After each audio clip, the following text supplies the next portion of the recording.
Homish and Rashi, the Torah portion, Matot-Massei, coming to the end of the fourth book. And we're in the sixth reading. Actually short today.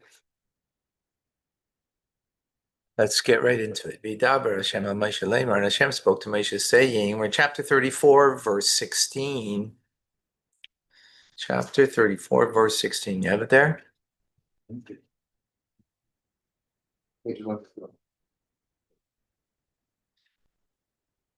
Eilishmais. These are the names, Hanashim, of the men, Asher Yinachlu, that will inherit lachem for you, right? They'll inherit for you. Es haaretz, the land. Elazar HaKayin, Elazar the Kayin, and Yeshua ben Nun, and Yeshua the son of Nun. This is what we did Sunday night's class is based on this Rashi here. Torah studies, for those who recall.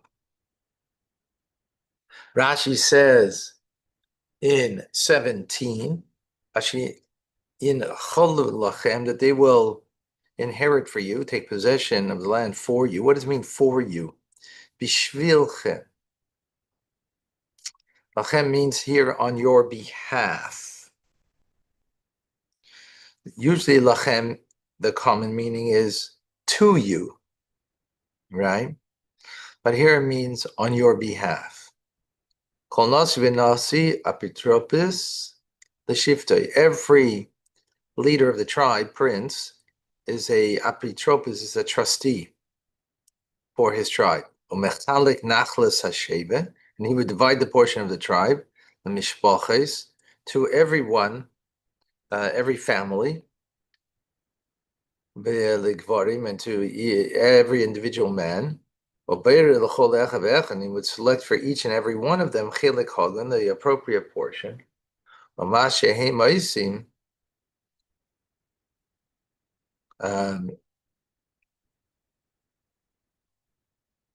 And that which the leaders will do regarding the allotment of these portions, shall be done, meaning it's binding.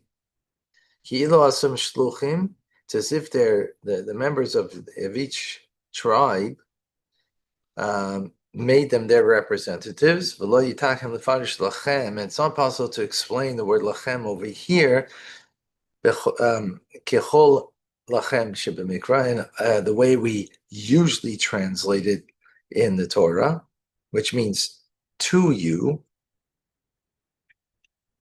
right? In other words, they're doing it to you. Here it means on your behalf. In other words, they are the leader who's doing this on your behalf. Does it say Chalal Lachem?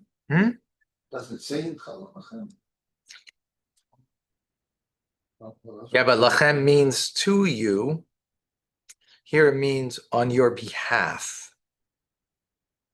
But he says it should have said in Chalal Lachem. No? Know what you're saying?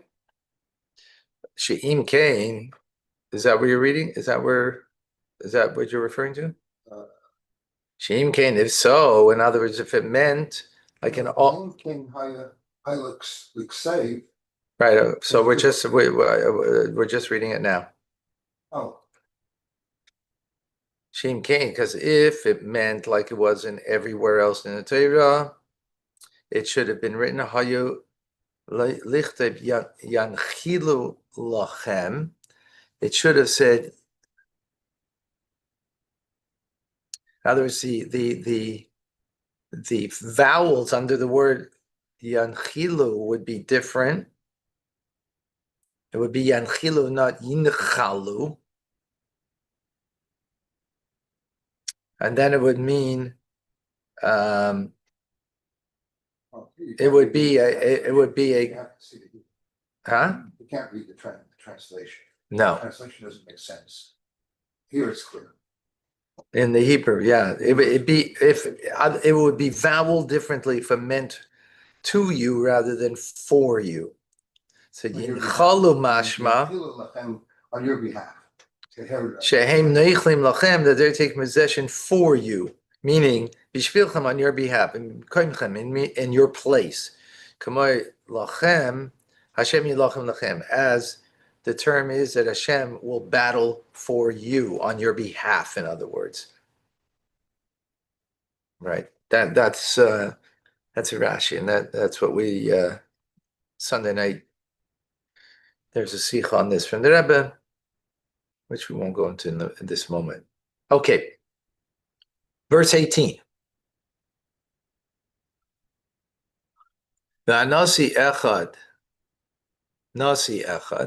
one prince, mimate, from each tribe, tikhu rather, you shall take.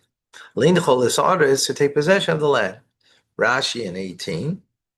Linchol isara is to take possession of the land. She and neichel, that he should take possession and divide it in your place.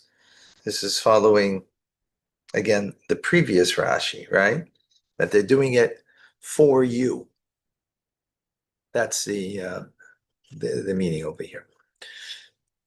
In your place. Okay, verse 19. We've got a bunch of verses now with the names of the leaders of each tribe without any Rashi. And these are the names of the men. Anashim lamate, to the tribe Yehuda, Kalev ben Yefunah, Kalev the son of Yefunah, lamate b'nei Shimei, to the tribe of the descendants of Shimei, or the children of Shimei, if you will, or the sons of Shimei.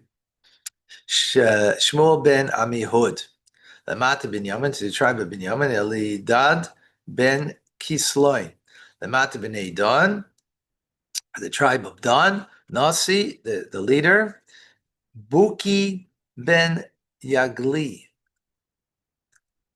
Ibnei Yosef, to the children, descendants of Yosef, Lamata b'nei Menashe, for the tribe of Menashe, Nasi Chaniel ben Ephod, Lamata b'nei Ephraim, the second son of Yosef, is descendants of Ephraim. Nasi, the leader, the prince, is Kumiel ben Shiftan. These are all new leaders. Lamate b'nei Zvulun, to the tribe of the descendants of Zvulun. Nasi, the leader, is Elitzaphan ben Parnoch. Lamate b'nei Yisachar, the tribe of descendants of Yisachar. Nasi, the leader, the prince, is Paltiel ben Azan or Azan. It's hard for me to read it the way it. Ben Azan. Lamata b'nei Asher, to the tribe of the descendants of Asher. Nasi, the leader, is Achihud ben Shloimi. Lamata b'nei Naphtali. Nasi, the tribe of the descendants of Naphtali. The leader is Pedael ben Amihud. Sometimes it says Lamate and the name of the tribe. Sometimes it says Lamate b'nei, the name of the tribe. But Rashi doesn't stop. Right? Where did it's always said B'nai. Where did not say B'nai? Sometimes it says B'nai. Other psukim doesn't say B'nai. Lamate Binyamin, not Lamate. Only Binyamin. It doesn't say. Yehuda also. Oh, yeah. Yehuda and Binyamin. That's true. Yeah. Why? No. Why? Yeah. Good question. Yeah, I didn't notice that. Good.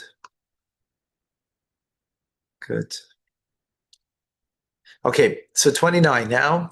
Eile asher tziva, these are the ones that were commanded, that Hashem commanded. Lenachel is b'nei Yisrael be'eretz Canaan, to inherit, meaning to assign, translates over here, the Israelites in the land of Canaan. Rashi in 29. Lenachel is b'nei Yisrael, to assign to the children of Israel, shehem yanchilo isam lachem, that they should appoint it for you, lemachalekot by its sections. Again, Rashi is going in the way he's explained. Who's saying the sections? Or why do you know the sections? How do you know the sections? Because the leader of each tribe is going to give what's appropriate for each family. That's what we said earlier. So he's just going on the same line. In English, he said prescribed divisions. Okay, division, section, same idea. Huh? Where would you? Or it doesn't say. No, how would they how would they give it now? They didn't go into the land yet. Right? No, where is it prescribed? It's not. Oh. Because this is when they go into the land. The only thing that, huh? Then it'll be prescribed. Yeah, after they conquer, and after 7 years of conquering, it will only be, divided the land after conquering, right? No, We got the division by tribe is beforehand, no, isn't it? no. Isn't it picked now? Wait, we didn't get it yesterday. We got the boundaries of Israel. We didn't get the boundaries of each tribe. No, we didn't get that. I mean, you've seen pictures of it. You've seen maps of it. They're picking. There's a lottery, right? 2 lotteries. Yeah, but it wasn't told. Didn't say who got what. Right? Oh, we just know that but we know that there's a lottery. Yeah, but it didn't. But Torah didn't tell. Parshas Pinchas, it didn't say though. In the lottery, it did say which land went to which tribe. Mm-hmm. Torah doesn't say. Torah doesn't say. Torah just says that they got their divided division of land, but it doesn't specify it exactly. Okay, we're chapter 35, verse number 1.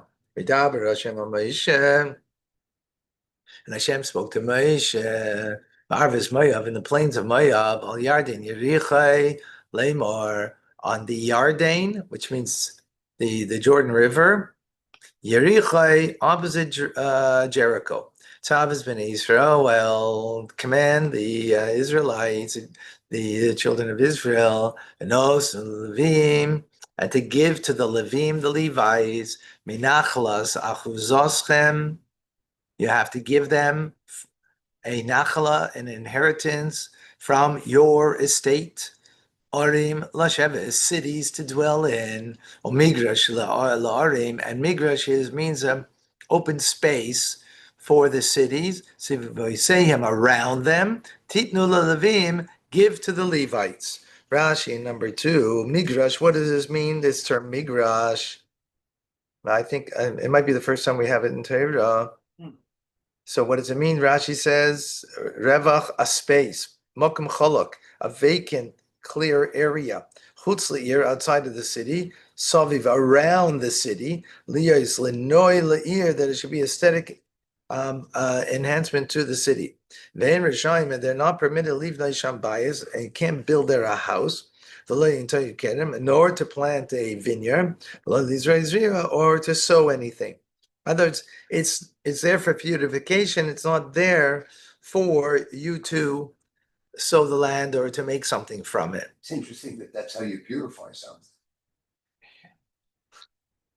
Purify by leaving it empty. Yeah, well, you need, and others, playgrounds. A city needs playgrounds. Okay, that's what it's saying. A playground, you're going to build things. One second. You can't build a home. It doesn't mean you can't put a swing set up. I don't know. Maybe you can put a swing set up. You can't plant flowers. Can't play. Yeah. It can't be something's productive, right? That something is productive, like planting, right? That you're going to make some produce, but it's an open field that is for beauty,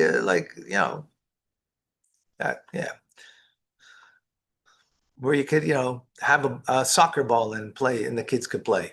I don't know. I think Moshe mentioned the swing sets. Yeah, I think he mentioned the next post.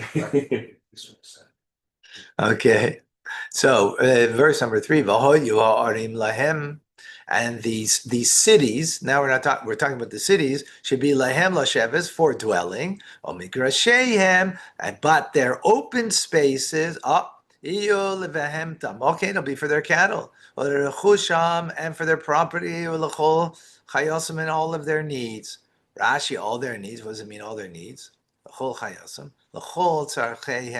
he translates, because chayasam, might mean wild animals. because a chaya is a wild animal. And after saying cattle, or after saying property, rather, rechush is property, so maybe it means for your wild animals. It doesn't mean that. It means for all of your life needs, it means your requirements. Okay.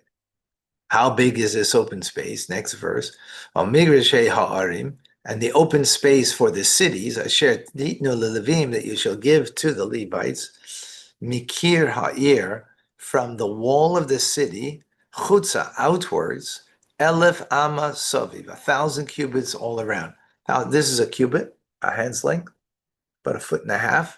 So it means about 1,500 feet in all directions outward, right? That's the size. Rashi in number 4, Elef Amma Saviv, 1,000 Ammas all around. Achar of Huon. Huh? 2,000. It says Elef. Oh, come on. Okay. The verse says Elef Amma, right? Achar of Huon. Later on in the verse, it says Alpayim, 2,000, right? Right. So how's that? Why does Rashi bring this now if it's only later? Ha-Ketzad, how's that? How do we reconcile this contradiction? Alpayim hu naisin lahem saviv. 2,000 amas are given all around. Omehem, and out of the 2,000, elef apnimim lemigrash. The inner 1,000 is an open area. Achitzainim, and the outer 1,000 is the sadas kramim, is for fields and vineyards. So they could plant there. Right? So you could plant in the outer area. Oh. So, okay, look, now's the verse. Rashi didn't give us where the 2,000 is because it's right now. Madoisim means mida means measure. Their measure, michutz la'ir, outside of the city, is pas kedma. It's corner eastward. Alpayimama is 2,000, right? And Rashi just mentioned about the contradiction, right? Previous verse said 1,000, now it's saying 2,000. There's pas negev alpayim, ba'ama. There's pas, and from the corner of the south side, it's 2,000 amma. There's pas yam alpayim, and the corner of the west side, yam is the west, is 2,000. Why would yam be west? Anybody know why? Yam means sea. The Mediterranean Sea is on the west, yeah. Alpayim, Ba'ama, in Abama, as Pasat Sofa, and the corner, the north corner, Alpayim, or north side, Pa'as is side, yeah. Peya is corner. Pas means also a side. Tzofin Alpayim Ba'ama is in the north side 2,000 Abanama. Ba'ir mitavich zeh lahem migashe ha'arim. And the city that is in the middle is in the middle of all of this, and these are the city's open space. So Rashi already in the previous one explained the contradiction, right? And these cities that you shall give to the Levites. Very, very complicated how they laid that out. Because they said on the outer perimeter you could plant. Right. But the inner perimeter you can't. Right. Which means that you needed to cross, let's say you planted a vineyard, you'd have to cross the inner perimeter to get to your vineyard on the outer perimeter and bring it. And every time when you want to bring it back, you need to cross that perimeter. Yeah, but you're what do you mean? You have further to go. Uh-huh. You have further to go. You have to go a distance. Right. It's true. And you're carrying the thing, whatever you need to do, whatever you're planting, you need to carry out from the city, whatever you're bringing, whatever you're right. reaping, you're bringing back to the city. Yeah. Makes it long. So, yeah, good question. Well, but there must be a reason, inherent reason of why. Yeah, of why it is in that division. Okay, verse number 6. Es ha'arim, and the cities, asher titnu lelevim, that you give to Levites, as sheish are hamiklad, So they have to be 6 cities of refuge. Asher titnu lanu shama, that they were given to run there, to flee there. Haratzeach, the murderer, v'aleihem titnu arboim mishtayimir, and upon them further you give 42 cities. In other words, the Levites are getting 6 cities that are Ari Miklat, cities of refuge, and upon that another 42 cities on top of that. It must have been very small cities. 42. Because, I guess once upon a time, there were a lot of Levium. well, no, we had to count the Levim. We had to count. It was 21,300 or something like that, right? Somewhere around. So if you divide that by 48, let's do 21,000 Right. divided by 48 gives you 437 families. Okay, that's a village. Yeah, that's a decent size. As an average. That's families because it was each,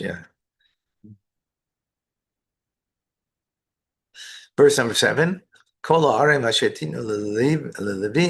of the cities that you shall give to the Levites are 48. Rashi doesn't explain why you have to give the Torah tells us this, because we made the calculation ourselves, 6 and 42. Torah now is, and Rashi doesn't pick up on it, which he usually does, such a thing. Here, 48 cities, Eshen v'es mikrei those them and their open spaces. And the final verse, ve'orem asher titnu achuzos b'nei Yisrael, and for the cities that you shall give from the possession of the Israelites, me'ez harav tarbe. So from those who have more, that have more land, they should give more. Tamitu, and those who have less will give less. Each each person according to until for his portion of inheritance. Asher yanchilo yitin are levim. So they got to give from of its cities to the Levites in proportion to that which you possess. Okay, let's see. I have his teachings over here. Can find something on today.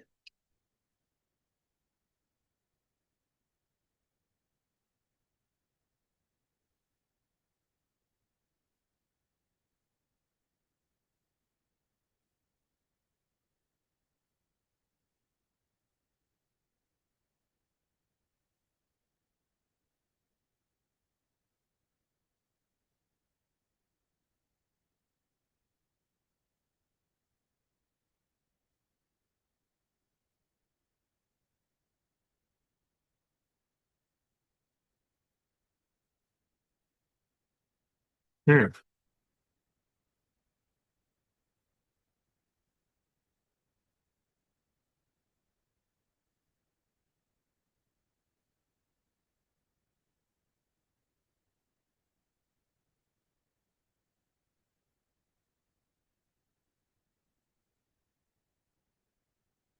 No, I don't see anything.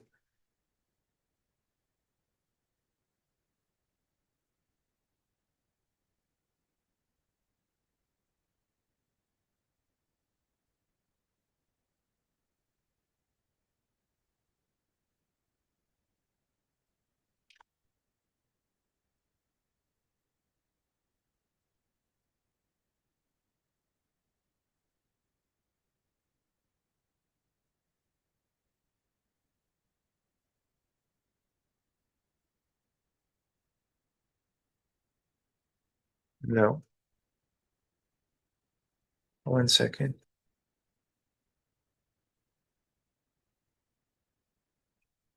Oh, okay, sorry. There is. Okay, verse number 6 here, right? So what is the inner reason why the Ari Miklat go to the Levites? Ari Miklat is someone who accidentally killed somebody, right? Accidentally. They have to go to the city of refuge and live there. Ultimately, that they have to be there, live in the city of refuge, right? It's a place where they're protected from the avenger. Yes. Right. So what is the inner reason for this, that the Levites have this city, right? Why them in particular?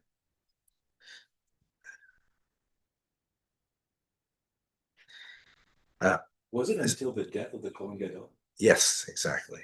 Yes. So the Rebbe says, it's interesting. The fact that it was accidental doesn't mean that there isn't some kind of diminishment in the person. There is, right? And when you accidentally kill somebody, there's some kind of diminishment. A person feels diminished when, God forbid, such a thing happened through them, right? So there's a double um, diminishment over here, because it's against God and against man, right? Therefore, the atonement comes to the person through the city of refuge, that they are cities that belong to the Levites.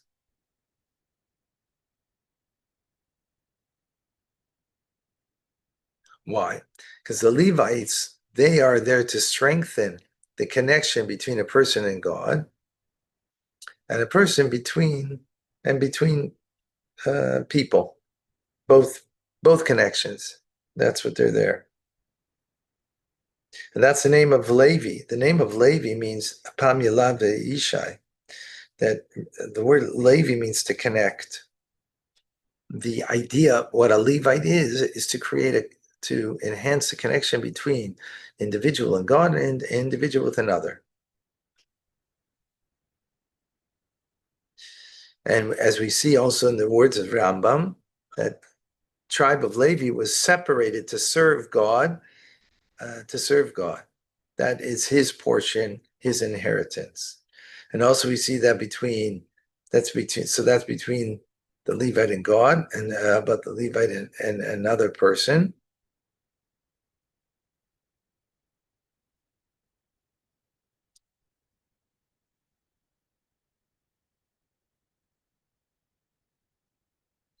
So another quality of the Levite is that their service is, again, to make that connection.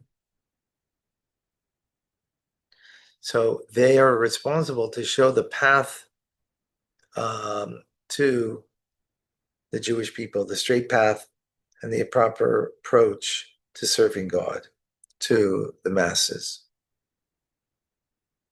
That's what the Rebbe explains, the inner understanding of why it comes to them. In other words, they'll rub shoulders with the Levites, they're going to gain a greater atonement.